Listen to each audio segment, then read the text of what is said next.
বেয়াদবি মাফ করবেন, এক টুকরা তো নিছেন, আমার আল্লাহ মনে হয় আরেকটু বেশি চাইতে পারে, এক কাজ করেন আরেকটু নিয়ে যান, আবার আরেকটু কেটে দিয়ে দিল। এরপর মুসা বললেন যা, আরে তুমি আরেকটু দিয়ে দিয়েছো, আল্লাহ তো এক টুকরা চেয়েছে। বলতেছে আল্লাহ এক টুকরা চেয়েছে, এমনও তো হতে পারে আল্লাহ দুই টুকরা দরকার, আমার আল্লাহ দুই টুকরা চায়, এক টুকরা না।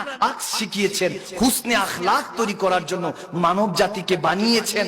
আল্লাহর ইবাদতের জন্য ফেরেশতা ছিল, জিন্নাত ছিল, কিন্তু আল্লাহ মানুষকে বানিয়েছেন প্রেম করার জন্য, ঠিক কি না? আল্লাহ কবুল করুক, আমিন বলেন। এই জন্য আমি যেটা বলছিলাম ভাইয়ের আমার, গভীর খেয়াল, ওই বাচ্চা নিয়ে যখন মুসা আলাইহিস সালামের কাছে ওই মহিলা আসলো, মনে আছে তো?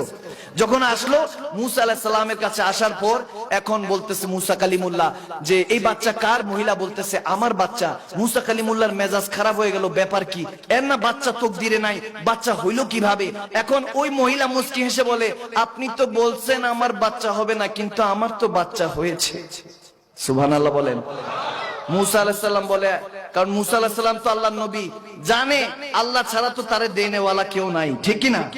তো একটু টেনশনে পড়ে গেল, আল্লাহ আমার কাছে বললো তার কিসমতে বাচ্চা নাই, পাঠাই দিল আমাকে এটা বইলা, কিন্তু আবার বাচ্চাও দিল। ঘটনা কি?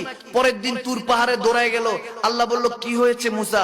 বলে আল্লাহ আমি রাগ করছি, আমার ভালো লাগতেছে না, আপনি আমাকে এভাবে ওই মেয়ের কাছে বেজ্জতি করলেন, আপনি বললেন যে তার কিসমতে বাচ্চা নাই, আবার বাচ্চাও দিলেন। আল্লাহ মুস্কি হেসে দিয়ে বলে আচ্ছা ঠিক আছে, এটার উত্তর পরে দিব, এক কাজ করেন, আপনার উম্মতরা কি আমাকে অনেক ভালোবাসে, আমি আল্লাহকে ভালোবাসে? তখন মুসা আলাইহিস সালাম বলতেছে হ্যাঁ আল্লাহ আপনাকে অনেক ভালোবাসে, আমি মুসা আলাইহিস সালাম তাদেরকে প্রেম শিখিয়েছি, কিভাবে আপনি আল্লাহকে পেতে হবে আমি শিখিয়েছি। আল্লাহ বলেন ঠিক আছে, ওগো মুসা যান, আপনার উম্মতদেরকে বলেন আমি তাদের গোশতের, তাদের শরীর থেকে এক টুকরা গোশত চাই। সুবহানাল্লাহ বলেন যে আল্লাহ পাঠিয়েছে, তোমাদের শরীর থেকে এক টুকরা গোশত পাঠিয়ে দাও, কেটে পাঠিয়ে দাও। তখন মুসা আলাইহিস সালাম বলেন আচ্ছা ঠিক আছে, যদিও কঠিন আমি উম্মতদের কাছে চাইবো, দাঁড়ে দাঁড়ে ঘুরবো। মুসা আলাইহিস সালাম রওনা দিলেন উম্মতদের কাছে। এখন বলুন আল্লাহর নাম তো সব সময় নেন, বলেন এত টেনশন কেন, ডিপ্রেশন কেন? আমার ক্ষেত্রে কি এত ঝামেলা, এত পেরেশানি? অন্যদের ক্ষেত্রে আল্লাহ এরকম অনৈতিক কাজকর্ম করে, সমাজের মধ্যে দুর্নীতি করে, তার টাকা পয়সার অভাব নাই, কিন্তু আমার এত পেরেশানি কেন, এত সুখ দুঃখ, এত কেন পেরেশানি? আছে কি নাই? আছে কি নাই? এরকম টেনশন যারা করেন তাদেরকে বলছি, আমার নবী বলেছেন আদ-দুনিয়া সিজনুল মুমিন, দুনিয়াটা হলো মুমিনের জন্য জেলখানা, ঠিক না?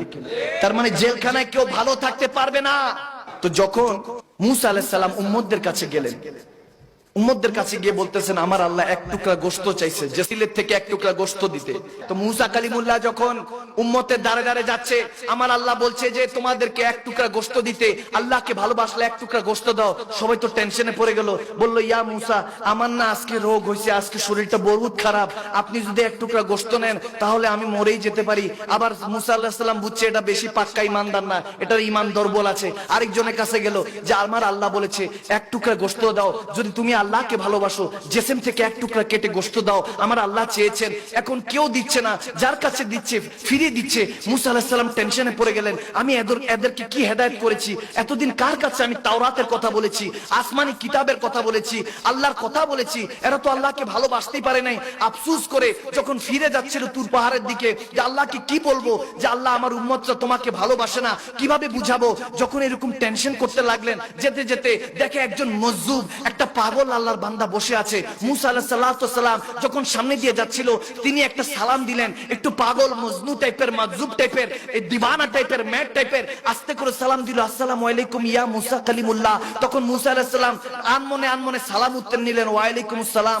তখন বলে যেতেছিলেন, হঠাৎ করে মনে হলো এর কাছে একটু চেয়ে দেখি, ভালো ভালো মানুষরা তো দিল না, যাদের কাছে টাকা আছে, পয়সা আছে, সামর্থ্য আছে, আল্লাহকে ভালোবাসে, আবার আল্লাহর নামে কথা বলে, আল্লাহর নামে স্লোগান দেয়, কিন্তু আল্লাহর জন্য তো নিজের শরীরের এক টুকরা গোশত দিল না।